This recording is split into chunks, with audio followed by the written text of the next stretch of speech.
magastos magkasakit. Ayaw natin yan.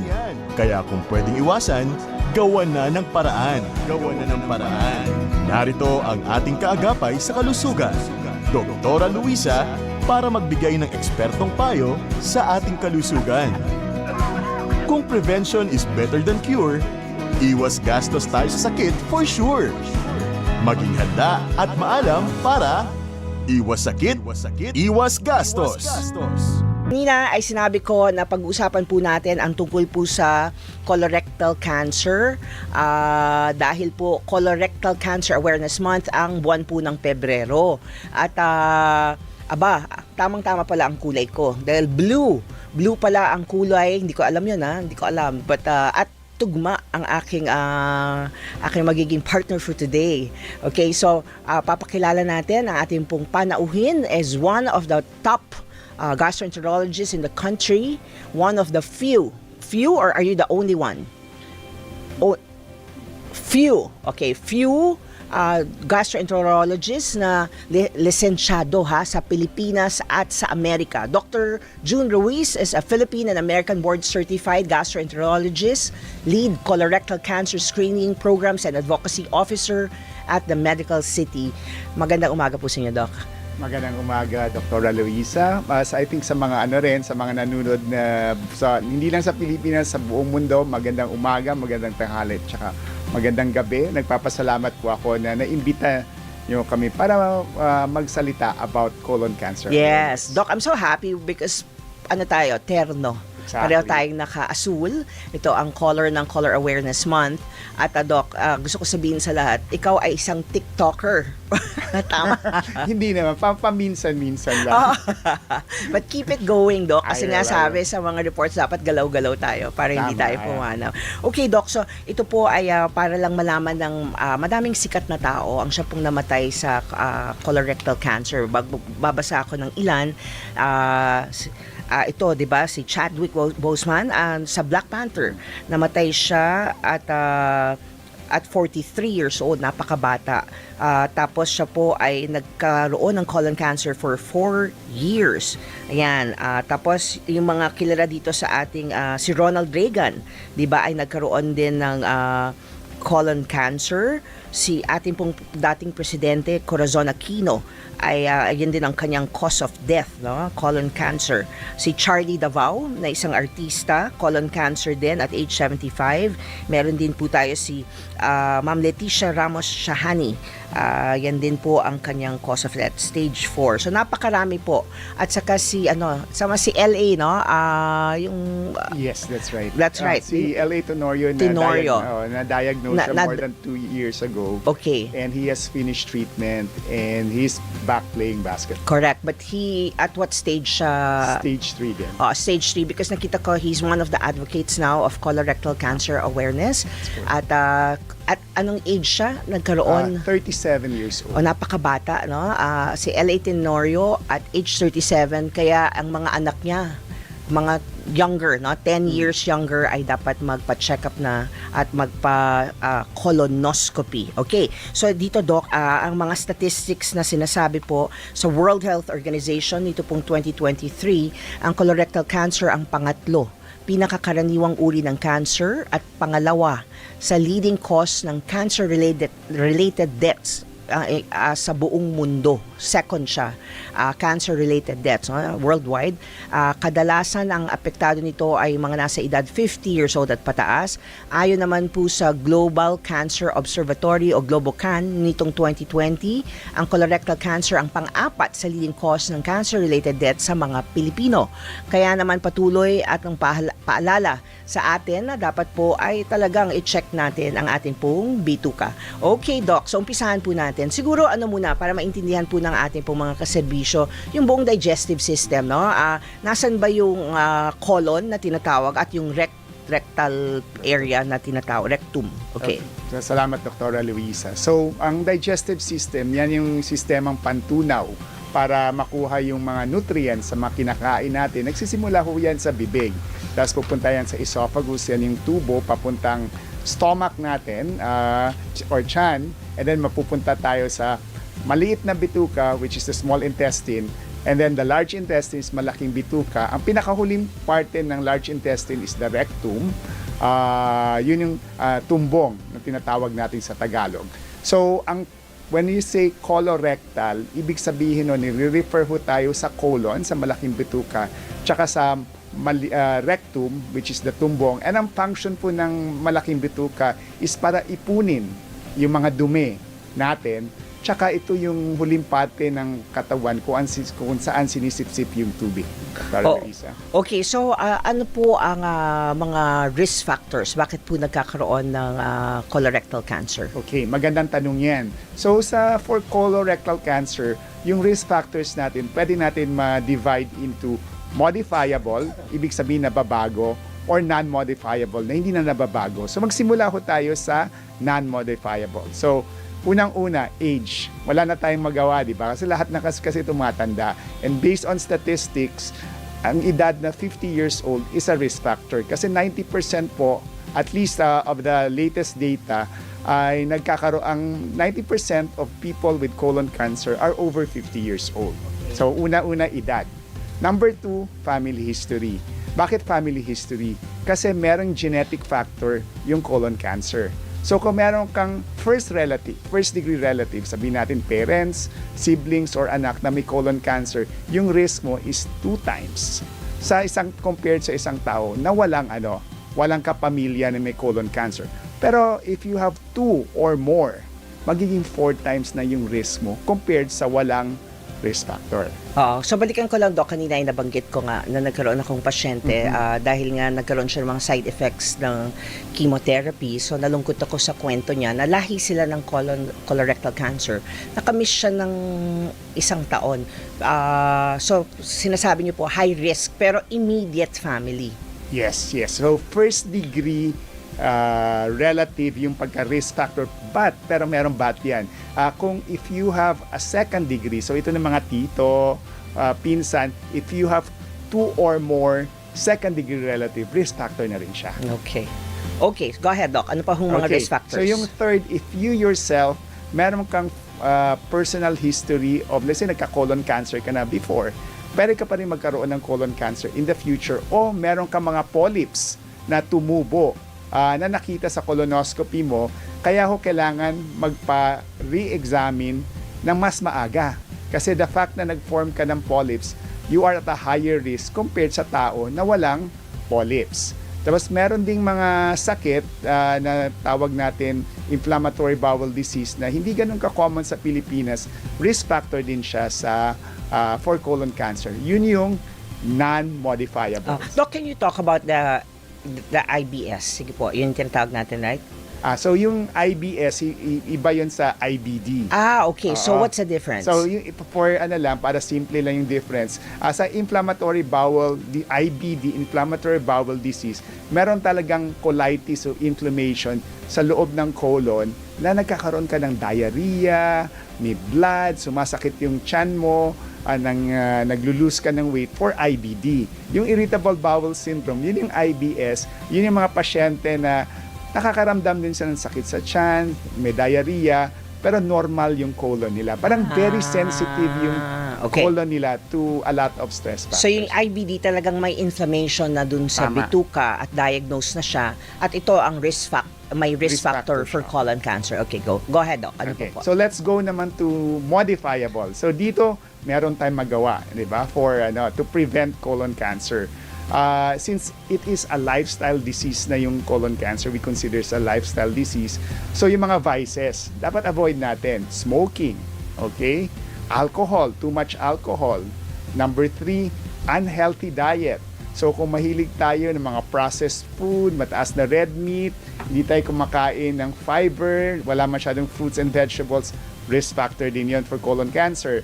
If we are overweight, risk factor din for colon cancer, and it follows also if you have a sedentary lifestyle, hindi ka galaw ng galaw. So kailangan tayo mag-exercise to reduce our risk for colon cancer. This is what we call modifiable. We need to be proactive. Okay. Sigarilyo, alak, Yes. yan, diba, Doc? Oo. Tama. Can you specify that? Kasi paulit-ulit ako yung mga kabataan ngayon ay baka hilig gumimik at uminom. How bad is alcohol? Dok, kasi may latest findings, diba, na talagang alcohol causes cancer. Okay. Right? Okay. Tama. So yung alcohol, hindi lang colon cancer na apektuhan. Pwede din sa liver, di ba? Cirrhosis of the liver. Pwede rin yung sa esophagus, sa throat, and other organs. So ang ina-advise natin sa hindi lang kabataan kundi in general population in general. na you could drink in moderation. Okay. Pero ano yung in moderation? So iba kasi yung babae tsaka lalaki due to metabolism. So kung babae ka, you should not drink more than 1 drink per day. Pag lalaki naman, not more than 2 drinks. Pero hindi naman ibig sabihin na abutin natin yung 1 or 2 drinks per day. Saka kung pwedeng wag uminom, better. Tama. I agree with that. Yung tungkol sa alcohol na you can drink in moderation, pero if you can avoid, then avoid alcohol na lang. Okay, so itong simptomas ng paano natin malalaman na tayo po ay maaring mayroong cancer sa bituka at saka sa rectum. Okay, magandang tanong yan. So, ang mga i-discuss natin, ito yung tinatawag natin alarm symptoms. Kasi nakaka-alarm siya, di ba? Pag meron ka ng mga ganito. Unang-una, nagkaroon ka ng bloody stools. May dugo sa dumi mo. Pero hindi kasi lahat ng bloody stools ay dahil sa cancer. Pero it is already a sign, magpatingin na sa doktor. Kung meron kang dugo nakikita sa dumi mo. Number 2, tawag natin change in bowel movements. Ang pag-iba, yung pagdumi natin. Let's say sabihin natin, dati everyday ka pumupunta ng banyo para dumumi. Ngayon, once a week na lang. So, naging constipated ka na. That is also an alarm symptom. So, kailangan na rin magpakonsulta at that time. So, what are the other symptoms? Unintentional weight loss. Biglang pumayat. Bigla kang pumayat, hindi ka naman nagda-diet. And then, abdominal pain. Sumasakit yung tiyan mo. Pag nagpa-blood test ka, may anemia ka, bagsak yung red cell count mo, nanghihina ka, and sometimes nag-represent na Dr. Luisa, in the late stage, nagbara na yung bituka. But the thing about colon cancer is, pag maaga pa yung colon cancer, walang symptoms. So, pwede nang meron kang colon cancer na nagsisimula pa lang, pero wala ka nararamdaman. So, hindi tayo dapat maghintay ng symptoms para magpa-screen na yung pag-uusapan natin so, after. in other words, lahat kayong mga gastroenterologists, laging pinapaalala sa amin na minsan, and then most of the time, hindi minsan, yung simptomas na nabanggit niyo po, Doc, ay late stage na. No, so that's why you emphasize on the late stage, meaning not necessarily stage 4, but in other words, ano na siya, medyo malaki, no? Napaka-importante yung screening doon po natin kasi wag antayin na may simptomas bago po tayo magpa-screen. So, Doc, ang question ko sa inyo, dahil kayo po ay isang Philippine and American Board Certified Gastroenterologist, ako po ay nalilito. Bakit ho magkaiba ang age nitong dalawang society sa Amerika at sa Pilipinas? Magandang tanong. Anong advice ba on age? Magandang tanong yan, Dr. Luisa. Actually, even yung mga doctors natin nalilito na rin. So, explain na lang natin kung bakit merong pagkakaiba. So, dito sa Pilipinas, the guidelines still say na 50 years old para yung simula. Sa Amerika po, 45 years old. Ang basis natin sa Philippines muna, may 3 importanteng guidelines na pina-follow yung mga gastroenterologists dito sa Pilipinas. Unang-una, yung sa society, the Philippine Society of Gastroenterologists, nakapeg at 50 years old. Number 2, Up to now. Okay. Number 2, yung inaano ng Department of Health, which is the periodic health examination. Na DOH talaga yon. They still put it at 50. Okay. And number 3 is the Asia Pacific guidelines. Kasama dun yung Pilipinas, 50 years old. Okay. Compared sa Amerika, actually yung Amerika lang sa buong mundo ang nagsa-start ng 45 years old. Europe, even the Asian countries, like syempre kasama sa Asia Pacific, Singapore, Hong Kong, all those with screening guidelines, 50 pa rin sila. And the reason sa Amerika is, ang colon cancer kasi, as na-describe natin earlier, marami siyang factors, diba? It could be genetics, it could be environmental, and lifestyle. Tapos, nalaman nila dun sa data sa Amerika, among the different races na mataas yung colon cancer, it's the African American. Yung pinakamataas compared sa, let's say, Caucasians. Okay. Asians. So actually there was a time na bago naging universal yung 45, pinapauna nila ng screening yung mga African Americans at 45 years old. Okay. But then over the next mga 5 years or so, nakita nila meron ding rise sa ibang races, so that mas madali i-follow na rin yung guidelines. Ginawa na lang for everyone at 45 years old, pwede na tayo mag-start ng colon cancer screening sa Amerika because of their data. In other words, ang mga, kumbaga, inaral, parang ginagawa ng Philippine Statistics Authority, mas madami sa kanila, sa Amerika, ang age 45 nagkakaroon ng colon cancer. Kaya binaba yung screening age. Pero sa atin, sa Pilipinas, 50 ang recommendation ng society at ng DOH. Pero Doc, ang tanong ko sa inyo, ang dami kong kaibigan ang namatay dahil po sa colon cancer at ang babata po nila, 40 years old.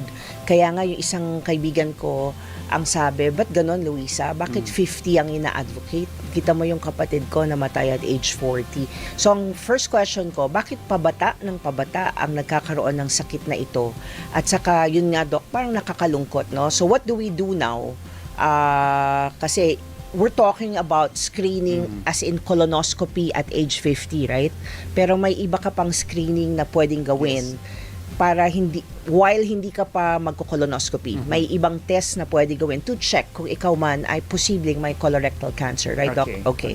So marami ho tayong sasagutin. Yes. Maraming tanong. First question, why are yung age, no? Filipinos, Yes, kaibigan ko, okay. Doc, my personal experience, pabata ng pabata ang nagkakaroon ng colorectal cancer. At huli na, Doc, sila po ay mga pumanaw na. Okay. So ang ano kasi dito, there's a narrow rise talaga in the incidence of colon cancer less than 50 years old. Not just in America but also in the Philippines. Actually nakikita din namin yan sa mga pasyente namin.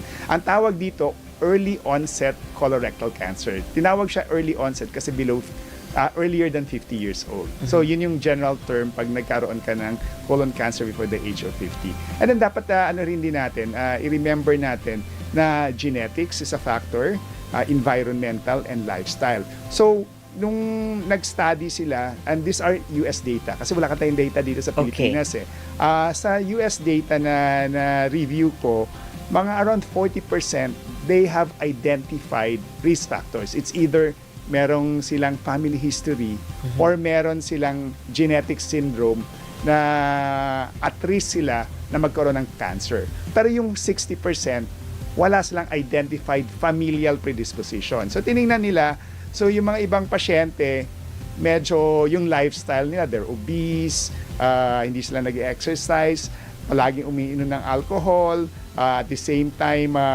nag-smokers, but then meron pa rin mga pasyente na healthy living and yet nagkako-colon cancer. And I think baka yun na yung parang lack of the draw na lang, parang namalas ka lang, in or pwedeng genetic nga.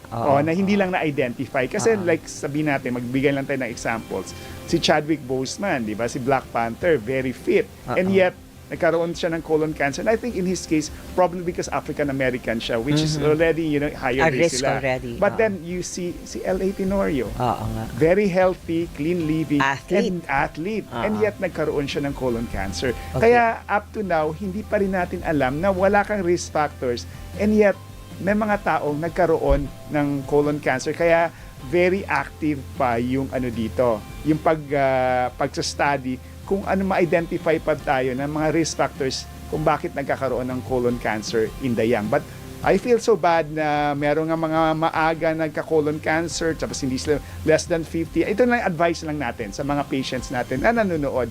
Kung meron kayong nararamdaman na symptoms, like alarm symptoms, yung sinabi natin, di ba? Bloody stools, change in bowel movements, magpatingin agad sa doktor. Kasi karamihan dito, Dr. Luisa, sa early onset colorectal cancer, they're usually symptomatic. So hindi yung parang parang usually nadadiagnose sila kasi nagkakaroon na ng symptoms. So, ang advice natin sa lahat ng mga pasyente natin, kung merong problema sa bituka, nagkakaroon kayo ng bleedings, ang sakit ng tiyan, nangayaya tayo, then you go to a doctor kasi maagapan natin. Yes, para masilip. Okay. Okay, so ito, let's focus now on screening, Doc, no? Because ito ang pinaka-importante. Sabi ko sa iyo, Doc, mula nung nakita ko yung pasyente ko na nagsabi, Luisa, na-miss ko kasi isang taon lang. Yung taon na dapat magpa-due na siya, sa sobrang kabisi niya, tapos nakakalungkot na stage 4, syempre ang babata pa naman, I feel the pain, no, nung buong family, na parang nagkagulatan, galing lang sila sa isang trip mula abroad, tapos biglang masaya sila, tapos pag uwi, pa-check up na siya, stage 4, parang unbelievable, no, parang shock talaga yung buong family. But ano ibig sabihin nun? It could happen to you or to me. Right. No? So, napaka-importante po. Yung pinag-uusapan namin ni Dr. Ruiz ay tungkol sa kung kailan magpapa-colonoscopy, no? Because yan po ang gold standard, tama, no? Pag-check kung tayo po ay pwedeng may risk factor, yung lalo na kapag merong polyp. Diba, Doc? So, we'll go into that. So, sabi sa Amerika, age 45 ang umpisa ng pagkakolonoscopy. Dito sa ating bansa, age 50. So, kung hindi pa magkakolonoscopy, anong test, Doc, ang pwedeng gawin? Kasi praning ako na pwedeng gawin yearly at anong edad pwede gawin ito start? Para man lang meron akong fighting chance. Baka ako kasali dun sa less than 50 na magkakaroon nito. Sige po. Okay. So, before we start, i-define muna natin ano ba ibig sabihin ng screening, 'di ba? Yung concept ng screening is gagawa ho tayo ng examination sa mga taong walang nararamdaman. So, no symptoms, asymptomatic. So, kaya nakapeg po yung tayo sa 50 dito, 45 sa Amerika kasi we're talking about patients na walang nararamdaman. Pero pag meron ka nararamdaman, huwag kang maghintay ng screening age. Kaya Punta ka agad.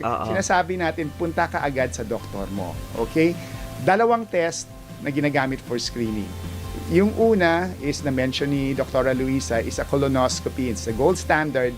Ang i-discuss na natin colonoscopy para maintindihan na ng mga pasyente natin. Pero I think nakikita nila yata sa screen. Correct. Yung finding ng colonoscopy. So, ang colonoscopy po, isang examination to na ginagawa ng gastroenterologist. Una, pinupurga muna natin yung bituka sa dumi. Kasi or else wala tayong makikita. Tapos, ang gagamitin po natin na instrument is what we call a colonoscope or endoscope. So, ito isang tubo na mahaba, merong ilaw, may camera, nakakonect siya sa TV monitor. So, habang pinapasok natin yung tubo, nakikita natin. Parang telescope. In essence, nakikita natin yung nakikita loob. natin sa monitor. So, kung may nakikita tayo ng polyp, makikita natin. Yan, Kung may Doc. nakita- Yan. polyp na Polyp tinatanggal. yan. O parang kabuti, So, ang nakikita. polyp, na Okay. sinabi ni Dr. Luisa, pwedeng maging cancer yan in the future. So dapat pag nakita nyo po ito, tinatanggal nyo po kaagad para ipabiopsy. Tama po? Tama. Ano? Tinatanggal natin ang polyp kasi ang polyp kasi are precancerous. Okay. So pag tinanggal mo yung precancerous lesion, ibig sabihin tinanggal mo na yung possibility na magiging cancer siya. Kaya colon cancer can be prevented through a Okay. colonoscopy. Mhm. So, ang ano sa colonoscopy is, ano siya, di ba? It's the gold standard. Yet, ang tanong ng mga pasyente, hindi kayo masakit yan, Doc?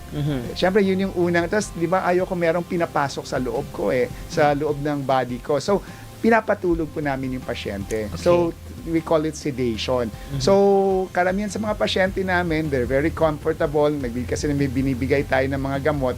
Actually, pagising nila sa recovery room, akala nila magpapakolonoscopy pa sila. Sabi namin, tapos na, nakatulog po kayo.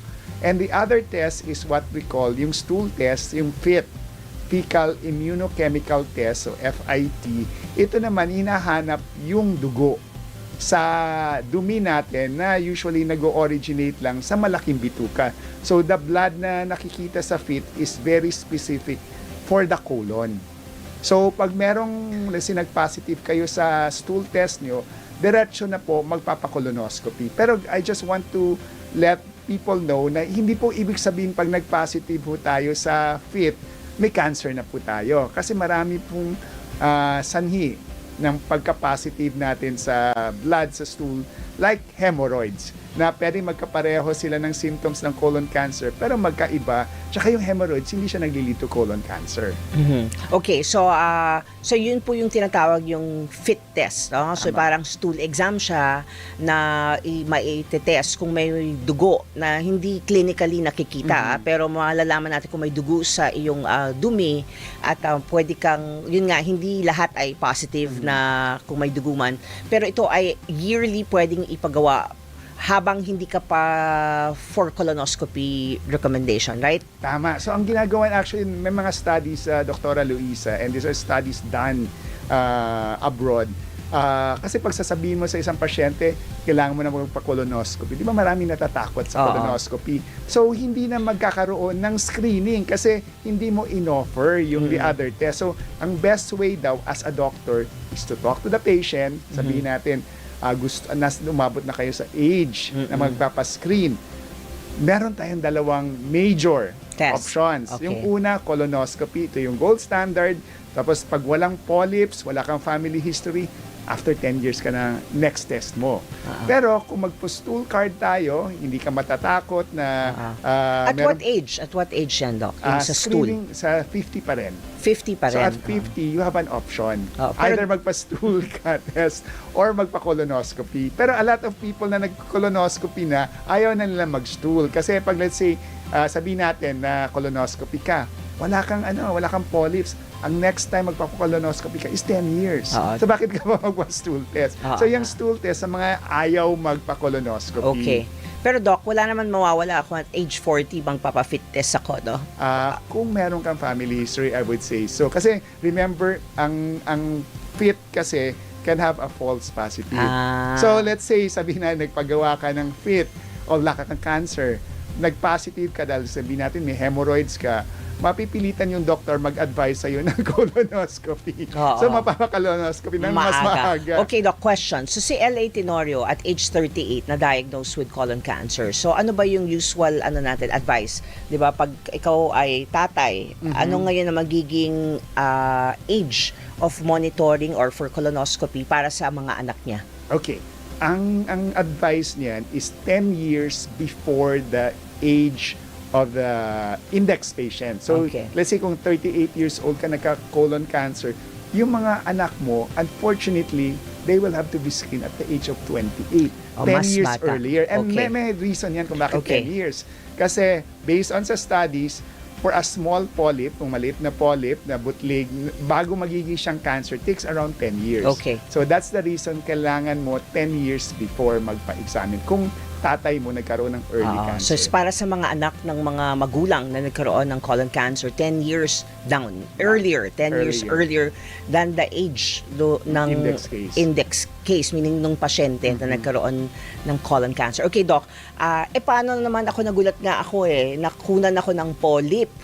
Mas maaga pala, hindi na siya after 10 years. Ano ngayon ang next screening? Yung in-advise namin sa sa mga natin, sa mga pasyente, kung nagpa-colonoscopy ka, nakikita natin kung are you a polyp former or a non-polyp former. Kasi kung nakita natin, meron kang polyps na tumutubo in your colon, that is already a risk factor for colon cancer. For colon cancer. So, hindi ka na sa every 10 years. Usually, ang pinakamatagal would be 5 years. So, ang gagawin natin yan is yung tissue, di ba, nagbiopsy natin, tinanggal natin, pinadala natin sa lab, examinin yan ng pathologist under the microscope. And then they will look, ano ba siya? Tubular adenoma ba siya? Depende sa type of polyp. Tapos some polyps are more precancerous than others. So kung bullous adenoma, mas maaga. Kaya ba ako every 3, Doc? Baka every 3 ka. And then the other thing is, the more polyps you have, the higher is the risk. So the earlier. Tatlo yung polyps natin. Mas maaga na rin yung and also the size. Kung let's say yung polyp natin, sabihin natin 1 centimeter is already considered big. So compared, sabihin natin 0.3 millimeters versus 1 centimeter, mas malaki yung risk ng 1 centimeter. So mas maaga. Mas maaga din. Kaya wag magmi-miss, ha? Wag magmi-miss. Pag sinabi ng doktor, next year, dapat next year. Luisa, this year? Tinignan ko nga sa notes ko, sabi ko, oo nga, 2025, June na. lang ako, nako, kasi kundi lagot ako. Ayokong ma-miss, no, Doc? Ay, nakakatakot. Ang isa pang tanong ko, Doc, hindi ko makakalimutan kasi pag nagpapacheck up po yung aking mga magulang, ako yung sumasama. Yung nanay ko, nako, isang check, 10 polyp. Kaya yun, dahil doon, ako ay wala pang 50, Doc. Napaaga ka. Oo, yun nga hindi siya cancer. Pre-cancerous polyp, 10. Hindi pa ako mag-50. 2 months pa, pero maaga akong nagpa-colonoscopy. Tama pa ho ito, Doc? Tama po, kasi actually, in your case, kung meron kang family history of either cancer or advanced polyps. So, kung meron kang, like yung mother mo, merong advanced polyps, that is already a risk factor and dapat nga 40 ka nag-start. Kasi 10 years before. If we consider yung multiple polyps sa mami mo as a risk factor. So, tama na may in-advise ka to have your screening before 50. Yeah, and true enough. May polyps ka. Oo nga, Doc. Actually, second colonoscopy ko na yun. Laging may polyp. O, di ba? Okay. So, parang polyp former ka. O, hindi ka ba mapapraning doon? O, di ba? Pero, alam mo, yun nga yung nakakalungkot eh. Ito yung mga tinatawag natin na preventable deaths, no? Oo, maaari ka magka-cancer. Pero sinasabi natin sa lahat po nating mga kaserbisyo ay kung maaga lang makuha, ay hindi ka mamamatay dahil dito, 'di ba? Better prognosis. Yes, Tama? actually meron tayong data niyan. Actually, 'di ba, I think na-discuss natin last year yung sa Philippines itself na 20,000 patients yung nagkaroon ng colon cancer in 2022 sa Globocam. Tapos kalahati namatay. Imagine 50% mortality within the year. Pag i-compare mo yun sa Amerika, kasi sila, they've been screening since 2000. Ilang ano na sila, 20 years na sila nagsiscreen. Tayo parang nagsisimula pa lang tayo. Yung mortality nila is 1/3. So, dahil sa screening, napababa yung 50%, I would assume nasa ka-level natin from the beginning. From 50% mortality yung namamatay, naging 1/3 na lang. So, that's why we advocate screening because we can prevent cancer. Okay, Doc. Tayo po muna ay magko-commercial sa ating pong pagbabalik. Sabi ng aking mga listeners, wala nga naman kaming pangbayad, pang colonoscopy. Napakamahal niya na. Doc, magkano ba usually sa malalaking ospital? Okay, so merong prices sa private hospitals, Okay. may prices din sa government hospitals. So pag sa private hospitals, medyo mahal ng konti. And sabihin natin, isama na natin yung consultation fee, professional fee ng 2 doktor kasi anesthesiologist at gastroenterologist plus the colonoscopy itself, baka abutin tayo ng 35 to 40,000 siguro for a basic colonoscopy. Okay. Pero pag pupunta ka ng government hospitals, kung meron kayong PhilHealth, pwedeng maging makover sa government hospitals na walang babayaran. Ang problema lang ngayon is ang colonoscopy is covered by PhilHealth as a diagnostic test. Hindi pa screening. So let's say meron ka nararamdaman na nagbi-bleeding ka, nagpunta kayo ng PGH. Tapos syempre merong symptomatic yun eh. So i-apply mo yung PhilHealth, pwedeng makover yung Kung may symptoms. kung may symptoms. Hindi pang screening. Pero yung plano kasi naka-text ko ang mga taga-PhilHealth, may pagbabago ba? It's under review this year. So may plano silang i-increase yung amount na mako-cover. So this is good news for the Filipino Okay, patient. for now, magkano po yung coverage ng PhilHealth? 18,000 lang. So kung 35 ang sabi niyo, no? Minus Yes. 18, magkano ba 'yon? So 18, siguro another 18. Mga 18,000 din. Pero At- pag senior yung pasyente, less 20% pa. Okay. So hindi naman to taon-taon ginagawa Yes, di ba? kung wala namang nakita, Pag wala nakita, anong next? pwedeng 10 years. Pwedeng 10 years. Kasi nga 10 years para yung polyp ay Yes. mag-transform into cancer. Okay, but kung kaya natin magpalit ng gulong, kung kaya natin bumili ng mamahaling bag, kung kaya natin bumili ng Tama. kotse at ng bahay, buhay mo ay importante, no? So wag ho natin titipirin ang ating pong sarili. So dyan lang po kayo, handaan na po ninyo ang inyo pong mga katanungan para po kay Dr. June Ruiz, ang ating pong Philippine and American Board Certified gastroenterologist, proudly, no? Proudly Pinoy. Okay, so dyan lang po kayo, magbabalik po ang Iwas Sakit, Iwas Gastos.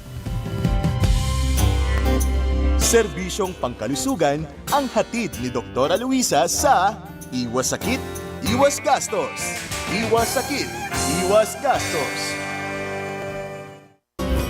alamin ang mga dapat at hindi dapat gawin para ang ating katawan ay always healthy.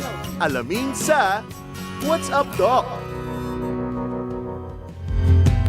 Nagbabalik po ang iwas sakit, iwas gastos. Pinag-uusapan nga po natin ang tungkol po sa colorectal cancer dahil Colorectal Cancer Awareness Month po ang Marso at kasama natin isa po napakatanyag na Filipino gastroenterologist. Siya po ay Philippine and American Board Certified, no? So proudly, kaya advocate po siya talaga pagdating po sa colorectal cancer screening. Nakakalungkot ang sinabi ni Doc.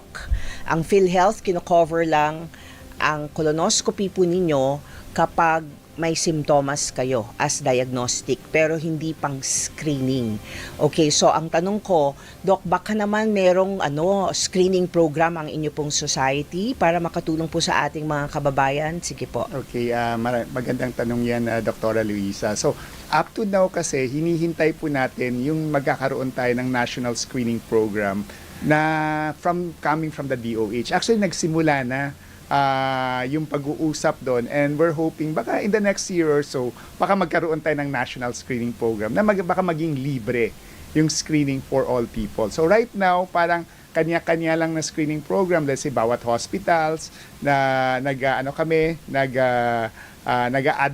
na dapat magpa-screen tayo tapos nagbibigay tayo ng mga discounts or promos like March. Oo, Ngayon, so this is perfect month. Oo, para ma-encourage yung mga tao na magpa-screening for the month of March. Oo. Actually, totoo yun. Nakita ko nga sa elevator namin, Doc. Pag sabi ko, March is Colorectal Cancer Awareness Month. So, discount. Oo nga. So, ngayon, this is their perfect The right time. month. Ngayong Marso, mag-ano po tayo. But nevertheless, bigyan ho natin ng, allocation ng budget, 'di ba, Doc? Kasi mahirap eh. Kaibigan mo si di ba? Kaibigan ko sina Doc. Si DOH. Kaibigan ko silang lahat. Nananawagan kami kay Dr. Ted Herbosa. Doc, baka naman pwede sa screening, no? Kahit kaunti, kahit ilang diskwento, 'di ba? Para naman nakakalungkot kasi yun na nga ang nire-report sa atin ng World Health, ang colorectal cancer ang pangalawa as cause of death among cancers, 'di ba? So, yun po ay nakakalungkot. Kasi Doc, balikan lang natin may tinatanong dito yung aking kaibigan na 'di ba pag nakita may cancer, pinuputol yung area na may cancer. Mm-hmm. Tama po, no? So, nire-resect ng Sorwano. Ang tanong mo dyan is, totoo ba na kahit putulin yon is malaki ang chance na kahit na early stage na ito ay magbalik at sa ibang parte ng bituka rin babalik, Doc? Okay, magandang tanong 'yan. Kasi ang prognosis ng isang pasyente na nagkaroon ng colon cancer depende sa stage. Okay. So doon natin malalaman kasi nagpa-opera ka, tinanggal yung isang parte ng bituka, pinapadala yan sa pathologist for biopsy. Okay. Doon tinitingnan kung yung cancer ba nasa bituka lang, nag-cross ba siya lumabas siya pag within the colon lang, pwedeng siya, stage 1 lang. Pero pag medyo mas extensive yung pagka-involve niya sa wall, sa dingding, mas stage 2 yon. Pag meron ng kulani, kasi pag nag-opera sila, kumukuha din sila ng what tawag natin na lymph nodes, yung mga kulani. Kasi sa kulani, una nagpupunta yung cancer pag kumalat na.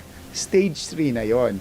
Pag lampas kulani na, distant organ, stage 4. Kaya bago magpapa-opera, pag nag-CT scan, malalaman natin stage 4 na yung pasyente. Kasi kumalat na sa liver, kumamat na sa lung. Pero kasi stage 1 pa lang, makikita lang hanggang bituka lang. Pero pag nagpa-opera, dun pa lang malalaman stage 1 ba, stage 2, or stage 3. Kung stage 4 ka, syempre mas mababa yung prognosis mo. So, ang figures na binibigay natin sa mga pasyente natin, tsaka yun yung mga data, tawag nila is 5-year survival rate. So, ibig sabihin, in 5 years, ilan pa sa pasyente ang buhay pa in 5 years. Kung stage 1, Dr. Luisa, 90% of those patients na stage 1, buhay pa sila in 5 years. Stage 2, nasa 80%. Stage 3, bumababa na siya, mga 30 to 50%. Stage 4, unfortunately, nasa 10%. Okay. So, Doc, we have 3 minutes to go. So, pakisagot lang po. Ito, ang daming katanungan, Doc. Pero unfortunately, kasi importante rin mapaliwanag po natin yung screening, no? Yun po yung ating ina-advocate para hindi ho tayo malusutan. 'Di ba? Mula kay Cheryl, 42 years old. Good morning, Doc Luisa. Since February 26, nagka-stomach ache po daw siya. Nagpa-ultrasound po ako. Sabi may part na swollen sa may appendix. So, ngayon po, request po, CT scan ako. Mahal po kaya hindi po nagagawa. May CBC din po ako, sabi may stomach bacteria ako, kaya naka-metronidazole po ako at domperidone. Yung pain po ng stomach ko ay humihilab po siya. Wala naman pong sumasakit sa part ng appendix ko. Please help me, Doc. What can you say to that? Ang pwede kasi nangyari is nagkaroon siya ng some form of gastroenteritis. Nagkaroon ng infection sa stomach. Pwede siyang dun lang sa stomach involved, may possibility na involved din yung colon. Ang problema lang is gusto kasi ng doktor niya magpa-CT scan kasi sa CT scan mas makikita mo ng mas maganda anong itsura ng colon. So for me, kung let's say ang sintomas niya hindi pa rin nawawala after 1 or 2 weeks, magpa-CT scan talaga siya. Oo. Saka wag natin itong baliwalain. No? Hingi tayong tulong sa government hospitals. Tama. Lapit po tayo sa social worker kapag wala talaga ho tayong pera. Ano ho yan? Pag na-classify kayong social worker na talagang indigent o walang kakayahang magbayad o sa Malasakit kasi foundation, sir, pag admitted. Oo. Pero as outpatient, yun, may makakahingi naman tayong tulong. Mula kay Lucy, last question. Ano po mga pagkain dapat iwasan para hindi magka-colon cancer? Magandang tanong yan. Very practical. So, kailangan po i-avoid natin yung mga processed food and red meat. So, like mga tocino, bacon, mga grilled food. Hindi naman ibig sabihin hindi mo nakakainin. Pwede kang kumain siguro mga once a week or twice a week. Pero dapat damihan natin yung fiber. Ang fiber makikita natin sa mga prutas, mga vegetables, broccoli, kangkong. So let us eat healthy and avoid mga processed food. Okay, Doc, ano po ang ating huling mensahe sa ating pong mga kababayan ngayon at ano pong programa ng society na pwede nilang gawin, no? Ngayon pong Colorectal Awareness Month. Meron tayong educational campaign galing sa society. Actually, next week magsisimula po yung Digestive Diseases Week. So marami ho kami mga lay forum, hindi lang for colon cancer but maraming sakit na related po sa bituka at tiyan. Ang advice lang natin sa lahat ng mga pasyente na nanonood is ang colon cancer po is preventable. Naiiwasan po natin. Pag kahit nagkaroon ka ng colon cancer, it is treatable. Kaya kailangan maaga natin ma-diagnose. Early detection is the key. And kung gawin natin lahat, then we can beat colon cancer. Yes, kayang-kaya. Yan, thank you very much, Doc. Yan po si Dr. June Ruiz, ang ating pong proud Pinoy, Philippine and American Board Certified Gastroenterologist. Naku, bilib ako kasi dalawang bansa ang makaka-practice siya in 2 countries. Okay, so maraming salamat po sa inyo pong pagsali sa aming pong huntahan sa araw na ito. Bukas po, samahan niyo po kami ni Franco Reyes sa aming pong programang Connect Ka Dyan from 1:30 to 3:30. Pag-uusapan po natin ang issue ng malnutrition sa ating pong bansa. Thank you very much. Happy Saturday. Bye. Susunod na aking kaibigan na si Winnie Cordero. Win Today. Colorectal cancer is preventable, treatable, and beatable. Hello, I'm Dr. June Ruiz, a gastroenterologist from the Medical City and the lead for colorectal cancer screening. March is Colorectal Cancer Awareness Month, and the Medical City has been at the forefront in this advocacy since 2010. Colorectal cancer is a type of cancer that involves the large intestine, either in the colon or rectum. It is simply called colon cancer. It is now the 3rd most common cancer among Filipinos. More than 20,000 Filipinos were diagnosed to have colon cancer in 2022, and around half died from the disease. There has also been a recent increase of colon cancer among younger patients. Despite this, it is one of the most preventable and treatable cancers. Abnormal growths called polyps may form in the colon or rectum. As these polyps can be precancerous, they may turn into cancer over several years. The removal of these polyps greatly reduces the risk of the person developing colon cancer. Some patients with colon cancer may experience no symptoms, especially in the early stages of disease. When symptoms occur, this may include rectal bleeding, change in bowel habits, abdominal pain, anemia, and unintentional weight loss. There are factors that may increase your risk for colorectal cancer, and these include age 50 or older, family history of colon cancer or advanced polyps, lifestyle habits like cigarette smoking, alcohol consumption, obesity, lack of exercise, a diet rich in saturated fat, low in fiber, and high red meat consumption, and conditions like inflammatory bowel disease. Colon cancer can be prevented or treated early through regular screening before the person has any symptoms. Current local guidelines recommend screening Filipinos at the age of 50, though it can be performed earlier in people at a higher risk, like those with family history. The gold standard in colorectal cancer screening is a colonoscopy. This is a procedure used to examine the entire colon and remove polyps before they turn to cancer. The alternative is a stool test called the fecal immunochemical test that looks for blood in the stool. Remember, colorectal cancer is preventable, treatable, and beatable. If you or a loved one is at risk of developing colorectal cancer, visit us at the Medical City. Talk to one of our doctors about the screening process.